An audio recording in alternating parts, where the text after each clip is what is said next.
todo caso, la división de poderes no es más que una expresión de las relaciones que se dan de la sociedad con su Estado y del Estado con el conjunto de la sociedad, que nos va dando los elementos fundamentales para la caracterización, para la ubicación, reitero, de los regímenes políticos contemporáneos, y quizá de manera fundamental los dos clásicos, el régimen político parlamentario y el régimen político presidencial. Sin embargo, yo voy a hacer brevísima referencia a un híbrido que provocó problemas serios en la Unión Americana y en algún tiempo los provoca también en el caso mexicano y quizá los puede volver a provocar, que es el gobierno congresional. Me parece que el gobierno congresional también tiene algunos elementos que nos pueden permitir caracterizarlo como un régimen político, pero con algunas peculiaridades que me gustaría exponer en esta mesa. También quisiera iniciar o hacer un breve comentario en que me parece que es un debate fundamental, sobre todo porque tiene como objeto central la relación de lo que se dice del poder de las frases y el poder sin frases. Dicen del poder que vive de la discusión y para la discusión, y por el otro lado el poder que dispone ni más ni menos que de los medios de administración. También podríamos añadir que esta relación pues es expresión o nos da pauta para ver cómo se dice que el Ejecutivo está en relación directa con la ciudadanía, con el conjunto de la ciudadanía, subrayo la ciudadanía, es una relación directa, en tanto que los miembros del Congreso, trátese de la Cámara Alta o trátese de la Cámara Baja, están en relación con este o aquel grupo, con esta o aquella región. Es decir, hay una asimetría en términos de la relación que se dan entre los respectivos titulares del Poder Ejecutivo y los respectivos titulares en su momento de la Cámara de Diputados o de la Cámara de Senadores. Yo voy a hacer una serie de consideraciones quizá de carácter histórico que me parecen que son ingredientes fundamentales para situar desde mi apreciación cuál es esta relación que se está dando y en la cual yo coincido plenamente tanto con el periodista Granados Chapa como con el senador Rodríguez Prats, en el sentido de que es una relación que se revitaliza o que se vitaliza en tiempos relativamente recientes. A lo mejor Miguel Ángel citaba la época del sexenio encabezado por Adolfo López Mateos, cuando efectivamente artificiosamente se habla de los diputados de partido, o quizá podríamos también hacer referencia a una reforma, a la reforma política que le dio oxígeno, que oxigenó al régimen corporativo clientelar durante casi 25 años. Entonces, en esa perspectiva, digamos que el horizonte de nuevas relaciones es relativamente reciente y quizá 97 puede representar todavía efectivamente más ilustrativo, cuando el partido que había tradicionalmente mantenido la mayoría absoluta la pierde. Hay una serie de ingredientes que nos permiten pues ver cómo anda la situación, la relación entre estos poderes, y de antemano también quisiera yo destacar que es expresión esta relación de cuál es la conformación de la propia sociedad, si partimos del hecho de que nuestra Cámara de Diputados, nuestra Cámara Baja, es en buena medida una expresión del desarrollo político del conjunto de la sociedad. Entonces, si estamos pensando que nuestra sociedad mexicana es una sociedad cada vez más diferenciada, una sociedad cada vez más plural, una sociedad cada vez más participativa, seguramente esto de alguna forma lo vamos a encontrar también reflejado en la actividad, en el quehacer cotidiano de la Cámara Baja. Pero si encontramos déficit, por ejemplo, en la formación, en la construcción de la ciudadanía, de una ciudadanía que es plenamente consciente de sus derechos y obligaciones, y que por tanto hay que ir impulsando, también la vamos a ver reflejada en nuestro respectivo Congreso, particularmente en la Cámara de Diputados. En su momento haré yo algunas consideraciones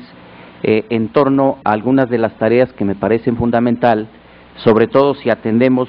lo que nos está planteando la mesa, es decir, elementos que deben analizarse, debatirse para fortalecer y para equilibrar estos poderes fundamentales que tienen sus respectivas funciones. Históricamente, yo quisiera señalar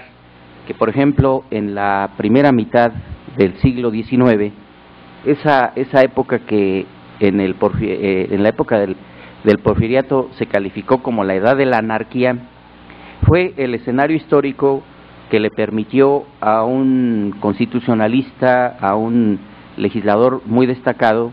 de principios del siglo XX, Emilio Rabasa, plantear un conjunto de tesis. Y plantear un conjunto de tesis que él destaca en su libro La Constitución y la Dictadura. Y las tesis fundamentales, desde mi apreciación, o quizá la tesis fundamental, es el arreglo constitucional, constitucional que se da entre el poder legislativo y el poder ejecutivo, y desde luego la real política, cómo se va desplegando esta serie de situaciones. Si se le dan más atribuciones y más facultades al poder legislativo, decía él, se tiende hacia un congresismo, hacia un poder congresional, pero quizá más bien hacia una anarquía congresional. Y si se le dan más facultades al poder ejecutivo, entonces quizá lo que podríamos ir planteando es más bien una dictadura. Lo que él denomina en la segunda mitad del siglo XIX como una dictadura democrática. Parece contradictorio, pero él así lo plantea. Es una categoría que él emplea en términos de una dictadura democrática. Lo cierto es, y yo he escuchado a varios analistas, entre ellos Lorenzo Meyer, que en la mitad del siglo XIX la Cámara de Diputados tuvo ciertas dosis de autonomía, pero se excedió. Lo podemos encontrar también en analistas de la época, en actores políticos de la época, como Lucas Alamán. Cuando Lucas Alamán hace un análisis de la obra, de la actividad del vicepresidente Anastasio Bustamante, plantea cómo esa tendencia del legislativo de supervisarlo todo, de estar en todo, de quererlo controlar todo, provoca parálisis del Ejecutivo, provoca una parálisis, provoca una deficiencias en el Poder Ejecutivo. Y si miramos hacia Norteamérica, y le cito también un trabajo de un politólogo, pero también de un expresidente de la Unión Americana, Woodrow Wilson, en su texto El gobierno congresional, él plantea cómo el congresismo, y aquí hablo del régimen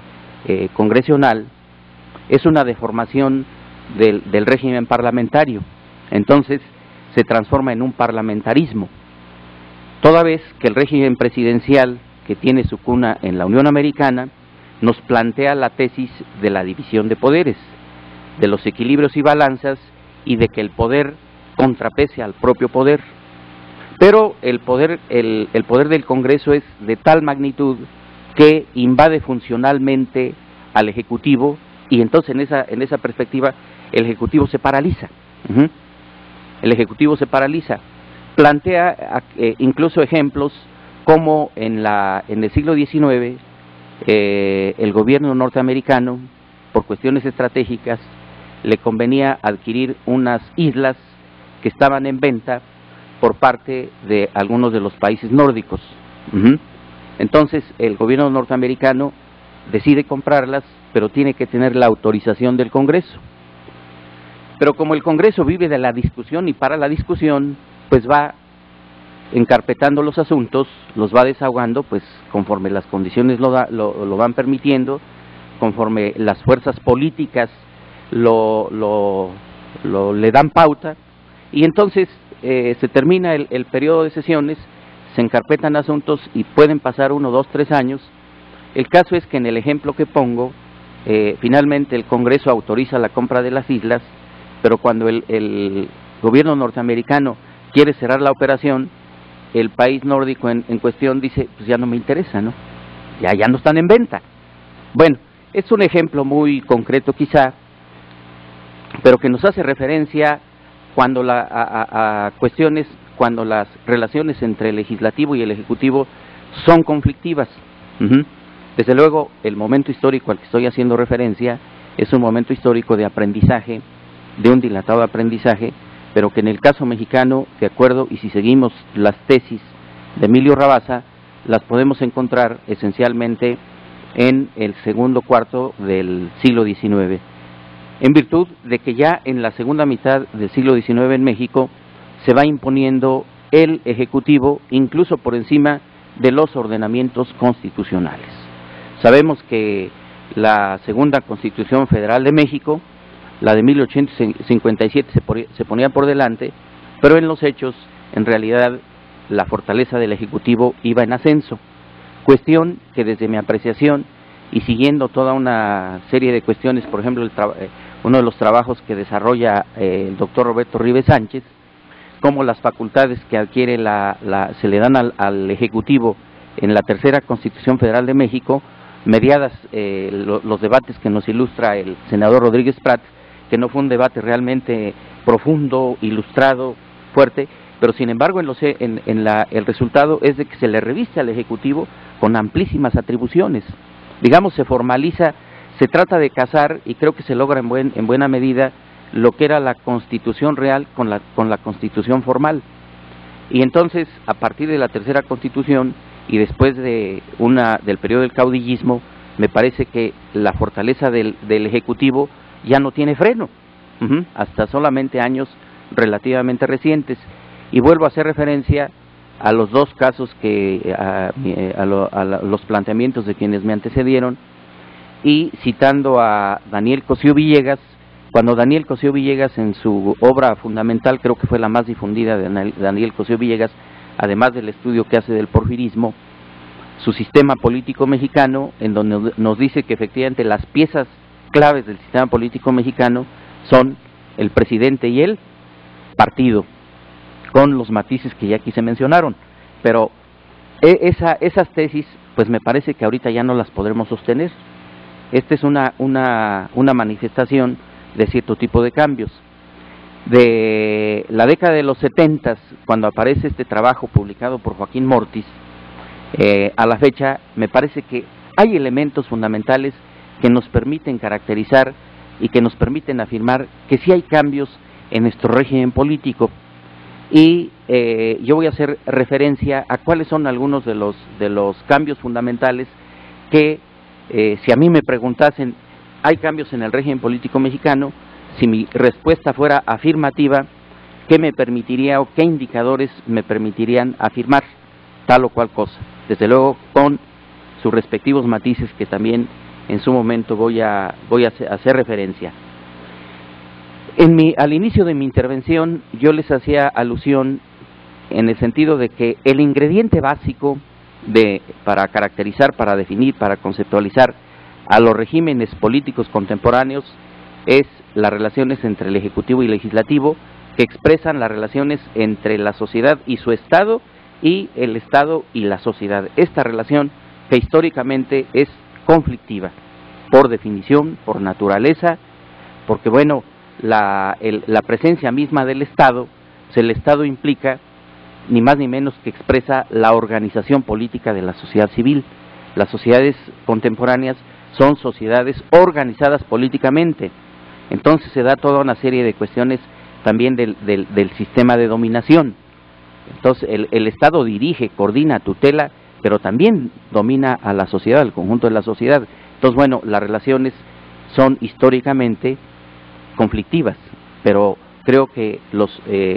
regímenes contemporáneos o los gobiernos contemporáneos